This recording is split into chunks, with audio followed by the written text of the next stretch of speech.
नमस्कार साथियों, आप सभी का डायरेक्शन विजन के ऑनलाइन यूट्यूब प्लेटफॉर्म में स्वागत है। आज हम बात करेंगे व्यावसायिक सुरक्षा एवं स्वास्थ्य पर आधारित वन लाइनर पॉइंट का, जो आपको एमसीक्यू टाइप यानी ऑब्जेक्टिव टाइप क्वेश्चन सॉल्व करने में काफ़ी हेल्प करेगा। और ये हमारा जो क्लास रहेगा वो एएलपी बेस, जो बेसिक साइंस एंड इंजीनियरिंग में भी जो टॉपिक मेंशन किया गया है। और यदि आप आईटीआई से सेमेस्टर एग्जामिनेशन आप देना चाह रहे हैं, किसी भी ब्रांच वगैरह से हैं, तो आप उसमें सेमेस्टर एग्जामिनेशन में पूछे जाते हैं।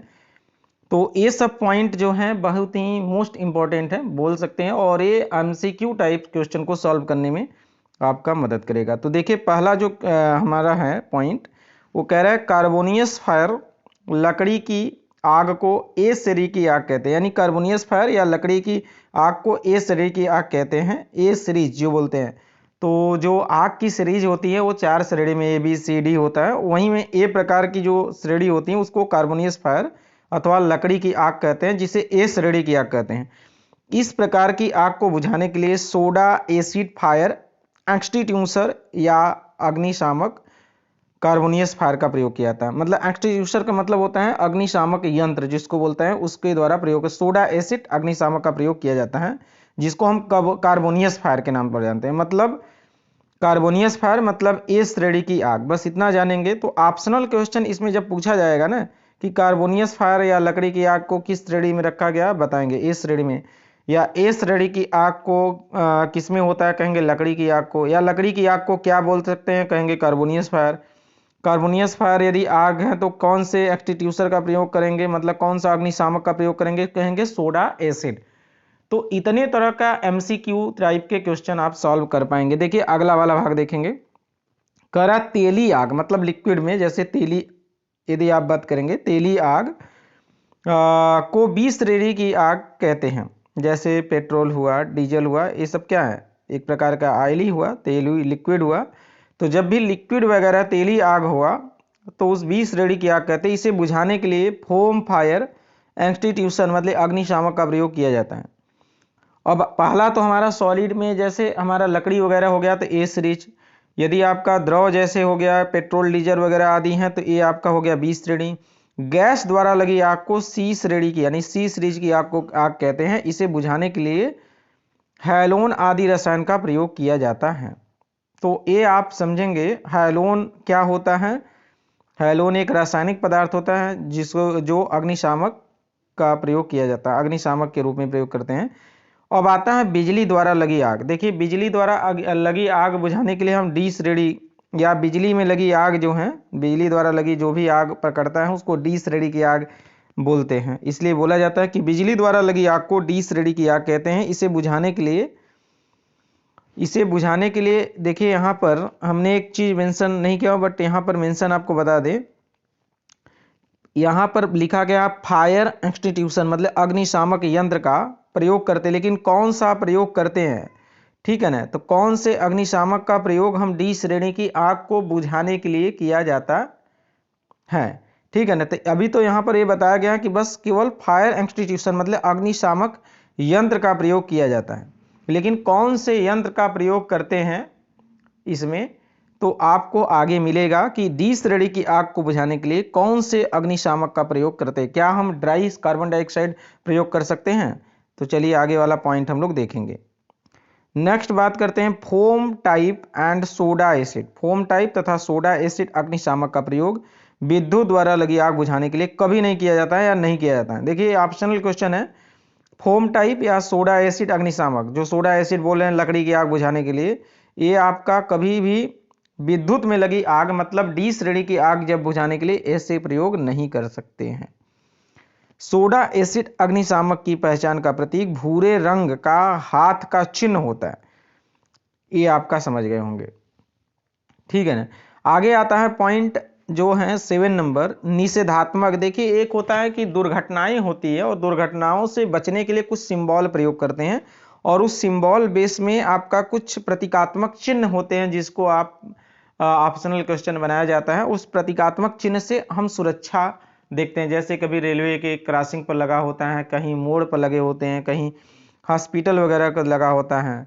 धूम्रपान करना निषेध है ये बताया जाता है। तो ओवरऑल पहला जो हमने 7वां पॉइंट यहाँ पर दिया गया है जो मेन इंपॉर्टेंट है कह रहा निषेधात्मक चिन्ह जो निषेध करता है, मना करता है आपको, कहता है वृत्त के आकार का होता है। निषेधात्मक चिन्ह जो होता है वृत्त के आकार का होता है, जिसका पृष्ठ भूमि, जो उसका सरफेस जो बैकग्राउंड होता है, वो भूरे भूमि जो पृष्ठभूमि यानी कि बैकग्राउंड जिसको बोलते हैं, सफेद पर काली आकृति बनाई जाती है। कहने का मतलब जिसका सरफेस सफेद होता है और उस पर काली आकृति बनाई जाती है। इसका बॉर्डर और क्रॉस जो होता है वो रेड कलर का होता है। जैसे हम बात करें यदि इसका सिंपल सा, तो जैसे इसका मान लेंगे कि ये हमारा एक सर्किल है और सर्किल का जो बॉर्डर है और ये क्रॉस ये वाला, ये दोनों रेड कलर में होंगे, ये दोनों ही रेड कलर में होंगे। और इसका बैकग्राउंड जो है ये वाला, ये बैकग्राउंड आपका जो होगा वो वाइट कलर में होगा, वाइट सफ़ेद कलर में। और उसमें जैसे सिगरेट वगैरह हम यहाँ पर बता दिया, तो ये मना करने पर मना है कि सिगरेट करना पीना मना है, तो धूम्रपान करना निषेध है, तो ये बताया गया। तो इसमें जो चित्र बना है वो ब्लैक कलर में बना है। तो इसमें कई प्रकार के क्वेश्चन जनरेट होंगे। जैसे पहला तो कह रहा है कि निषेधात्मक चित्र निषेधात्मक चिन्ह का कैसा होता है, तो कहेंगे वृत्त के आकार का होता है। लेकिन वृत्त का कोई और भी आकार होता है, मतलब किसी और के चिन्ह का भी आकार वृत्ताकार होता है। लेकिन इसमें बोलेंगे कौन से ऐसा चिन्ह होता है, कौन सा ऐसा चिन्ह होता है जिसमें क्रॉस और बॉर्डर जो होता है रेड कलर में होता है, तो आप कहेंगे निषेधात्मक चिन्ह होता है। निषेधात्मक चिन्ह का बैकग्राउंड कैसा रहता है, कहेंगे सफेद। उस पर कौन सा चित्र बना होता है, कैसे कौन से कलर का चित्र बना होता है, कहेंगे काली आकृति का होता है। यदि यहाँ पर जिस जो भी आकृति बना, जैसे सिगरेट बना दिया जाए, एल्कोहल बना दिया जाए, शूज बना दिया जाए, कैप बना दिया जाए, मास्क बना दिया जाए, तो ओवरऑल ये सब कुछ मना करने का प्रतीक है। तो यदि कोई आदमी दौड़ता हुआ इसमें बना दिया जाए तो समझ जाएंगे कि दौड़ना मना है। तो ओवरऑल एक प्रकार का निषेधात्मक चिन्ह ये बताता है कि सर्किल होना चाहिए और क्रॉस होना चाहिए रेड कलर में, बैकग्राउंड सफ़ेद कलर में, उसमें ब्लैक कलर का जो प्रतीकात्मक चिन्ह होता है, ये आप समझ गए होंगे। आगे बढ़ते हैं, देखिए नेक्स्ट ओवर। आगे हम बात करेंगे नेक्स्ट में, देखिए आदेशात्मक चिन्ह। आदेशात्मक का मतलब होता है अनिवार्य, बोला जाता है आदेश देना। आदेश देना, आदेशात्मक चिन्ह भी एक प्रकार का आदेशित करता है, आपको पहले से एक तरीके से बताता है। इसका कौन से जैसे कहा जाता है आदेशात्मक, जिसमें आपका मास्क पहनना ना आदेश देना होता है, टोटी को खोलने के बाद बंद कर देना, लॉक लगा देना, ये आपको आदेश दिया जाता है। तो ऐसा कौन सा प्रतीकात्मक चिन्ह इसमें लगाया जाता है? देखिए आदेशात्मक चिन्ह जो है वृत्त के आकार का होता है, जिसका पृष्ठभूमि मतलब सरफेस बैकग्राउंड जो होता है वो नीली आकृति का होता है। मतलब जैसे हम बात करें तो एक हम सर्किल यहाँ बना दे ऐसे, ये नॉर्मल ये सर्किल ही है, ये सर्किल ही है ऐसे, और ये सर्किल का जो पृष्ठभूमि है पूरी नीले कलर की होती है, उस पर सफ़ेद आकृति का, जैसे कहीं हम यहाँ पर मास्क बना दे ऐसे, तो ये सफ़ेद कलर का यदि हम मास्क बना दे नीली पृष्ठभूमि पर, तो ये समझ जाएंगे कि एक प्रकार का आदेशात्मक चिन्ह है जो यह बताता है कि मास्क पहनना अनिवार्य है, आपको आदेश दे रहा है कि मास्क पहनिए। तो ओवरऑल ये है। तो आदेशात्मक चिन्ह का कौन सा प्रतीकात्मक चिन्ह होता है, कहेंगे कि यह सर्किल आकार में ही होता है, लेकिन उसकी बैकग्राउंड नीले कलर में होते हैं, लेकिन उस पर सफ़ेद कलर का प्रतीकात्मक चिन्ह बना होता है। ओके, आगे हम बढ़ते हैं नेक्स्ट। देखिए नेक्स्ट में चेतावनी। देखिए ये भी बड़ा, चेतावनी क्या है? चेतावनी होता क्या है कि ओवरऑल एक किसी घटना के पूर्व या बाद में, मतलब आपको दुर्घटनाओं का पूर्वानुमान देता है, पहले से चेतावनी देता है, निर्देश देता है घटना से पूर्व या घटना के बाद वाला। तो ओवरऑल चेतावनी चिन्ह जो होता है वो त्रिभुज के आकार में बने होते हैं, जिसकी पृष्ठभूमि मतलब सरफेस जो होता है वो पीले कलर में होती है, जिस पर काले चित्र बना करके प्रदर्शित किया जाता है। मतलब एक त्रिभुज होगा जिसकी जो सरफेस होगा वो पीले कलर में होती है, जिस पे ब्लैक कलर में कोई प्रतीकात्मक चिन्ह बना होता है। जैसे कि कहीं टर्निंग का दे दिया, कहीं आदमी दौड़ता हुआ दे दिया, तो समझ जाएंगे कि दौड़ना डेंजरस है, यानी आगे दौड़ना नहीं है। टर्न के यू टर्न देना है तो यू टर्न भी दिया जा सकता है, बहुत तरह के। तो जहाँ पर भी जैसे विद्युत में झटके हुए लगे हुए झटके बताता है, हाई वोल्टेज टेंशन में, वो भी एक प्रकार का त्रिभुज आकार में प्रतीकात्मक चिन्ह बने होते हैं। तो ओवरऑल त्रिभुज हैं, यदि पीले आकार में है और उसमें काले कलर में कोई चिन्ह बना है तो समझ जाएंगे कि चेतावनी दिया है। आगे नेक्स्ट आता है सूचनात्मक चिन्ह। सूचनात्मक चिन्ह क्या होता है कि वर्गाकार में बने होते हैं। इसमें हरे रंग की पृष्ठभूमि पर सफ़ेद रंग की आकृति बना होता है। जैसे हमारा कोई वर्गाकार, जैसे आप कभी हाईवे वगैरह में जाएंगे तो वहाँ पर एक वर्गाकार आकृति में सूचनात्मक चिन्ह बने होते हैं कि आगे पेट्रोल पंप है, आगे मेडिकल मेडिकल है, आदि आदि। ये आपका सूचना प्रदान करता है।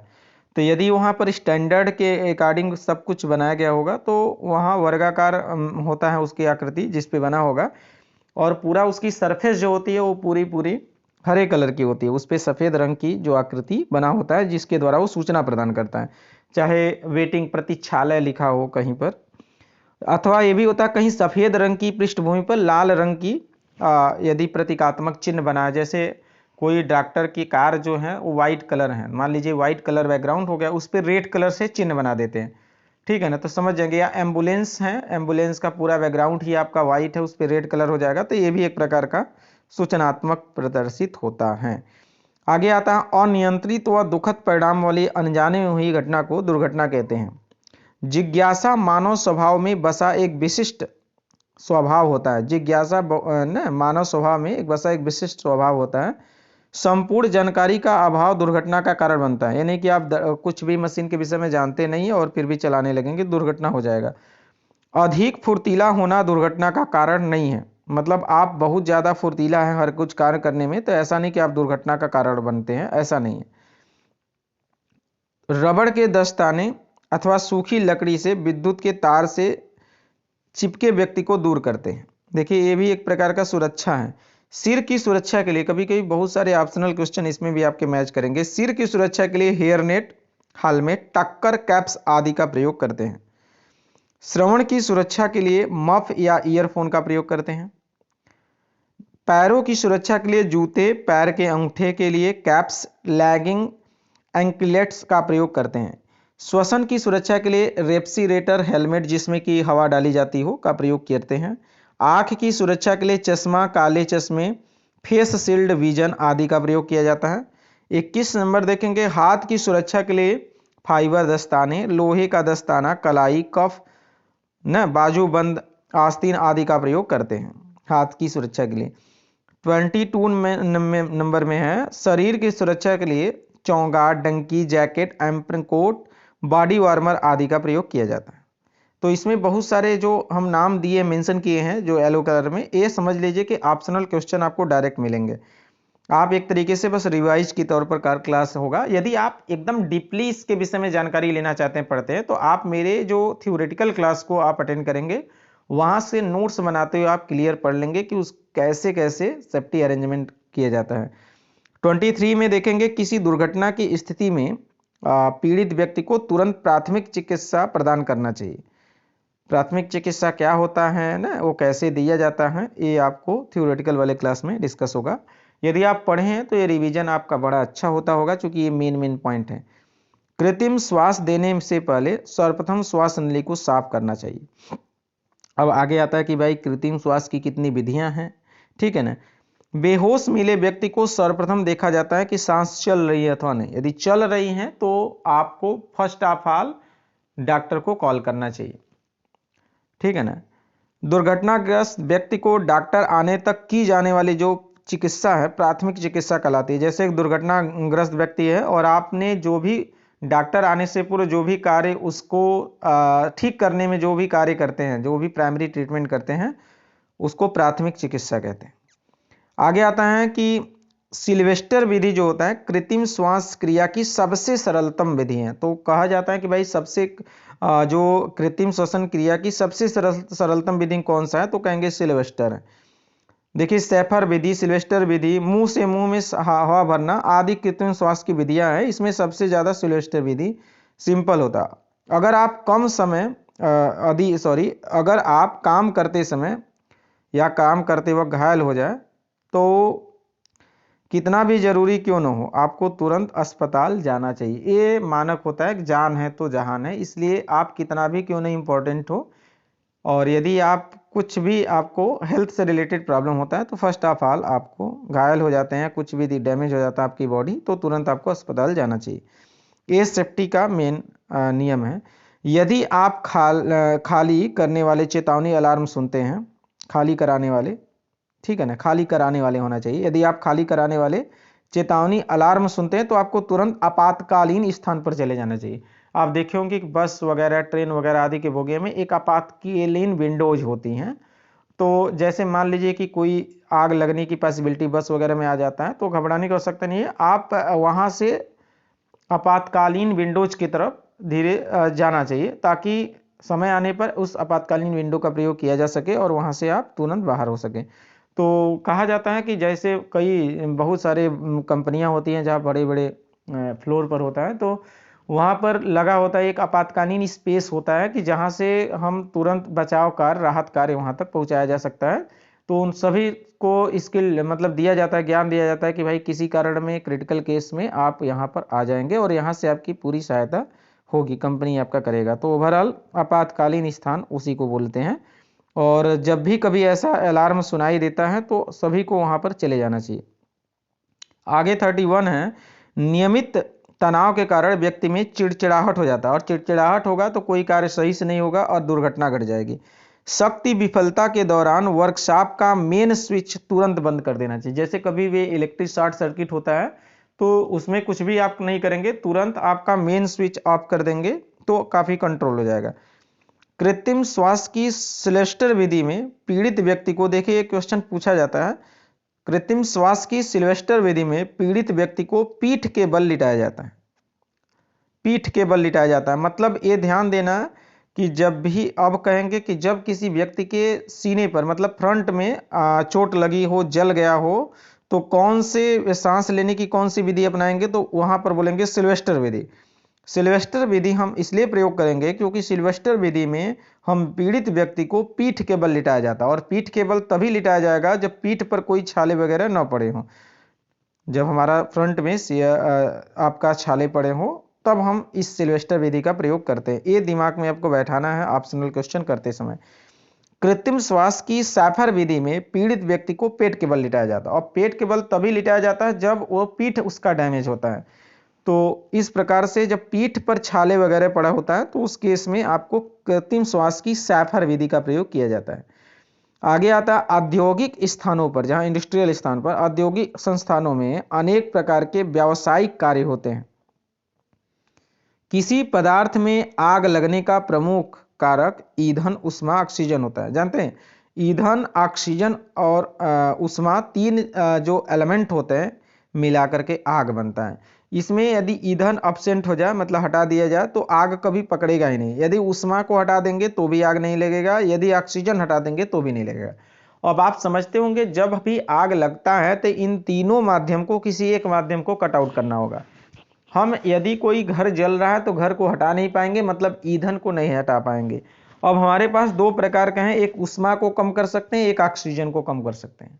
उष्मा को कम करने के लिए हम कोई पानी वगैरह जो भी हम लोग अग्निशामक यंत्र का प्रयोग करते हैं। ऑक्सीजन को कट आउट करने के लिए आप कभी देखे होंगे कि किसी चीज को ढक देना, आवरण प्रदान कर देना, तो वहां पर ऑक्सीजन को कट आउट होता है। मतलब आग बुझाना है तो या तो ईंधन, या तो उष्मा, या तो ऑक्सीजन, तीन चीज को हटा देना है। जैसे सपोज आप एग्जांपल दे कि भाई लकड़ी जल रहा है, यदि उसको बचाना है लकड़ी को आग से अलग कर दीजिए, लकड़ी बच जाएगा, मतलब ईंधन खत्म हो जाएगा, आग अपने आप बुझ जाएगी। ठीक है ना। तो या उस पर पानी फेंक देंगे तो ओवरऑल उष्मा उसकी एकदम टेम्परेचर कम हो जाएगी, आग बुझ जाएगा। या एकदम ऑक्सीजन की मात्रा कट आउट कर देंगे तो भी आग बुझ जाएगा। आगे आता है एल्युमिनियम सल्फेट ना का घोल और सोडियम बाइकार्बोनेट के मिश्रण को फोम फायर अग्निशामक बनाया जाता है। सीटीसी, देखिए सीटीसी अग्निशामक में कार्बन टेट्राक्लोराइड तथा ब्रोमो क्लोरो डाइफ्लोरोमेथिन भरा होता है। सीटीसी बड़ा ही इंपॉर्टेंट हमारा अग्निशामक होता है। और हमने एक पहले ही आपको जैसे ही क्लास ए वाला स्टार्ट कर रहे थे वहां पर बोले थे कि जो आग की चौथी श्रेणी है वो हमको विद्युत में लगी आग होता है। विद्युत में लगी आग मतलब चौथी श्रेणी की आग को बुझाने के लिए अग्निशामक यंत्र का प्रयोग करते हैं। कौन से अग्निशामक यंत्र का प्रयोग करते हैं? जिसका नाम है सीटीसी, बड़ा ही जहरीला होता है। सीटीसी अग्निशामक का यंत्र का प्रयोग किया जाता है किसमें? चौथी सीरीज के आग को बुझाने के लिए। कौन से आते हैं चौथी सीरीज में? कहेंगे विद्युत में लगी आग। विद्युत में लगी आग का मतलब क्या होता है? धातुओं में लगी आग। तो धातुओं में लगी आग को बुझाने के लिए हम CTC का प्रयोग करते हैं, जिसमें कार्बन टेट्राक्लोराइड तथा ब्रोमोक्लोरो डाइफ्लोरोमीथेन भरा होता है। कभी कभी पूछा जाता है कि CTC में अग्निशामक में कौन कौन से केमिकल्स भरे होते हैं, कहेंगे कार्बन टेट्राक्लोराइड तथा ब्रोमोक्लोरो डाइफ्लोरोमीथेन भरा होता है। आगे बढ़ते हैं। कार्बन डाइऑक्साइड अग्निशामक में सोडियम बाइकार्बोनेट तथा गंधक का तनु अम्ल सल्फ्यूरिक एसिड भरा होता है। सोडियम डाइकार्बोनेट में। आगे आता है पाउडर अग्निशामक। पाउडर अग्निशामक में कार्बन डाइऑक्साइड तथा नाइट्रोजन गैस के साथ सोडियम बाइकार्बोनेट के पाउडर को आग पर छिड़का जाता है। ठीक है, ये लास्ट पॉइंट फिर से देख लेंगे। पाउडर अग्निशामक में कार्बन डाइऑक्साइड या नाइट्रोजन गैस के साथ सोडियम बाइकार्बोनेट के पाउडर को आग पर छिड़का जाता है। तो ओवरऑल आपने ये देखा कि हम लोग ने ओवरऑल 40 मोस्ट इंपॉर्टेंट पॉइंट देखा गया, किससे, जो हमारा व्यावसायिक सुरक्षा और हेल्थ से रिलेटेड ये पॉइंट था, और ये बड़ा ही मोस्ट इंपॉर्टेंट है। जितने आपका ये पॉइंट देखा गया वो ऑप्शनल क्वेश्चन में आपको काफ़ी हेल्प करेगा। और ये वन लाइनर क्लास था। हमने बताया कि हम लोग 3 प्रकार की क्लास को डिस्कस करने वाले हैं।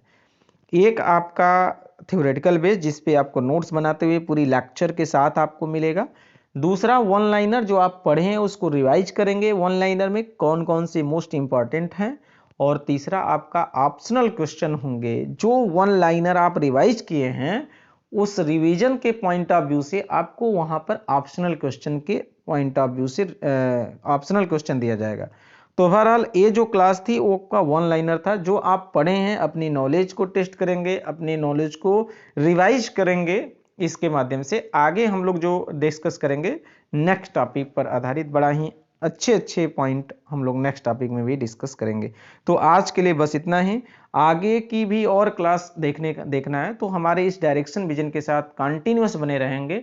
यदि आप अभी तक सब्सक्राइब नहीं किए हैं तो चैनल को सब्सक्राइब कर लेंगे, लाइक कर लेंगे। किसी प्रकार का यदि मन में और कोई डाउट है तो कमेंट बॉक्स में जाएंगे, कमेंट करेंगे। आज के लिए बस इतना ही। आप सभी का बहुत बहुत धन्यवाद।